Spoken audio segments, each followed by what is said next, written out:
What is going on with the Microsoft Exchange hack? Is it something you have to worry about or could have already happened to you? Hey everyone, Alex Moen here with today's BizTech tips, and we'll dig in on this a little bit more. So if you haven't heard already, and what's probably the biggest hack, even worse than SolarWinds that happened, kind of recently, Microsoft Exchange is being actively exploited even now. And at least 30,000 organizations are in trouble, and that number is much more likely to increase as things continue being uncovered. First, what is Microsoft Exchange? So you can kind of think of it as the backend system for Microsoft's email and calendaring system. So if you have Outlook, that's essentially the front end.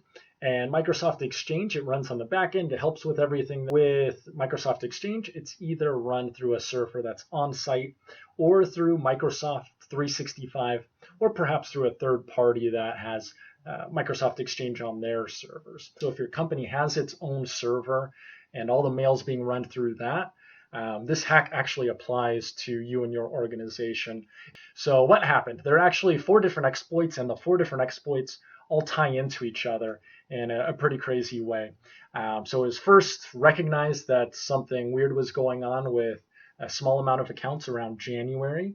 And this number's been rapidly going up. Even recently, a patch came through, but the patch doesn't actually stop any organizations that have already been exploited, because these 4 different hacks that tie into each other actually give the hackers the ability to create a backdoor. So even after the patch, they can still come in, they can read emails, they can create their own rules, create their own accounts, and pretty much have at it. Perhaps doing ransomware, perhaps doing other things. So lots of really bad things could be happening in the near future because of that. So with all of this, it was actually, or it seems to be determined that is a Chinese state-sponsored hacking group there. And even with the patch, what the patch means is if somebody didn't already have their foot in the back door with the hack, it'll stop that. But what's also happening is all these cyber criminals, they can analyze the patch and they can actually see the weakness, and they're probably going to poke around there. So hopefully it's patched well. So again, who has to worry about this? If you have an on-premises Exchange server, you want to be really careful, and you need to be doing emergency red alerts, making sure everything's fine there. So we don't really know what the extent of it is just yet. So I'll include a link down below from tips from the CISA. That's the Cybersecurity and Infrastructure Security Agency.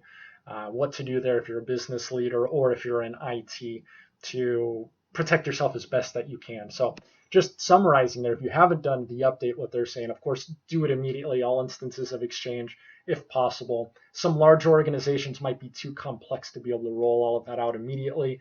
That just puts you at even greater risk of everything going on there.